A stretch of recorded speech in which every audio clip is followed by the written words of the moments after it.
9월 20일 수요일입니다. 굿모닝 브리핑 시작합니다. 오늘은 유가 관련 기사 먼저 준비해봤습니다. 국제유가가 계속 연중 최고치를 갈아치우면서 좀처럼 안정될 모습을 보이지 않고 있죠. 이런 고유가 흐름에 세계 각국은 대응책을 고심하고 있습니다. 먼저 프랑스는 1963년부터 휘발유나 경유 유통업체가 매입가보다 낮은 가격으로 판매하지 못하도록 하는 법을 시행해 왔는데 이를 완화하면서 경쟁을 유도할 방침입니다.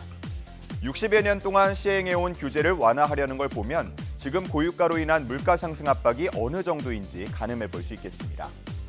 또 미국은 에너지 기업을 옥죄는 방식으로 대응하고 있다고 하는데 국제유가 급등으로 에너지 기업들이 지나친 반사이익을 얻고 있다고 보면서 보조금 철폐를 걸고 유가 인하를 압박하는 모양새입니다. 한편 일본은 전국 평균 휘발유 가격이 사상 최고 수준까지 오르자 9월에 종료할 예정이었던 휘발유 보조금 지원을 연장하기로 했습니다. 게다가 보조금도 조금씩 확대해 가기로 했는데 10월에는 휘발유 가격을 리터당 1,500원대 수준으로 내린다는 계획입니다. 다음은 동아일보 일면 기사입니다. 중국의 과학 역량이 미국을 넘어섰다라는 제목이 눈에 띄죠. 이를 뒷받칠 만한 자료가 그래프로 표현이 돼 있는데 주요 학술 저널을 대상으로 저자들의 국적별 기여도를 수치화한 네이처 인덱스 쉐어 지표입니다. 이 지표를 보면 중국은 전년 대비 21%나 점수가 오르면서 세계 1위가 됐고요. 반면 미국은 7%가량 하락하며 2위로 밀렸습니다. 이미 2017년 양적인 측면에서 중국이 미국을 앞섰다라는 평가가 나온 바 있는데 이제는 질적인 측면에서도 역전이 됐다는 얘기가 나오고 있습니다. 다음 화면도 함께 보시죠. 여기도 마찬가지로 그래프가 나와 있는데 그중에 우측에 나온 그래프, 각국의 연구개발, R&D 예산 추이를 나타내고 있습니다. 보면 중국은 가장 가파르게 투자를 늘리고 있다는 걸 확인할 수가 있는데요. 그러면서 거액의 연봉이나 창업 자금을 내걸고 해외에 나가 있는 젊은 인재들을 자국으로 불러들이고 있습니다. 신문에서는 중국의 과학 불기라고 표현을 하고 있는데 자연과학계에서 중국의 영향력이 커져가면서 글로벌 산업계까지도 그 영향력이 점차 확산하는 분위기입니다. 다음은 경향신문에 실린 화재 경보기 오작동과 관련한 기사입니다. 보면은 소방차 그림이 하나 보이는데요. 자세히 보면 그 안에 화재 경보기로 인한 출동 건수가 표현이 돼 있습니다. 놀랍게도 전체 25만 8천여 건 중에서 실제 화재가 발생한 건 8,700여 건에 불과했습니다.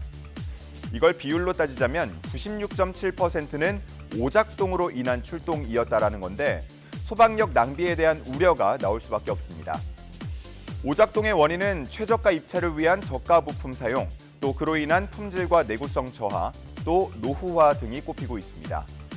이런 문제를 해결하기 위해 소방산업기술원은 설치 15년이 지난 제품은 교체할 것을 권했지만 인건비와 설치비 등의 부담이 있어서 신중히 결정해야 한다는 의견이 맞섭니다. 그렇다면 점검을 강화하는 방안도 대책이 될 수 있겠는데 이마저도 모든 화재 경보기를 주기적으로 점검하는 건 한계가 있다면서 실효성 논란이 불거지고 있습니다. 뚜렷한 개선책이 제시되지는 못하고 있는 상황인데 출동 정확도가 3.3%에 불과하다는 건 분명 우리가 심각하게 받아들여야 할 사안임이 틀림없어 보입니다. 이제 마지막 기사 보겠습니다. 마지막 기사 사진이 한 장 보이는데요. 자세히 보면 이재용 삼성전자 회장과 홍라희 전 리움미술관장 등의 모습이 보이고요. 그 앞에는 리트리버 여러 마리의 모습도 함께 보입니다. 이 장면은 어제 있었던 삼성 안내견 사업 30주년 기념식의 모습인데요. 삼성은 지난 1993년부터 이렇게 안내견 사업을 진행해 왔습니다.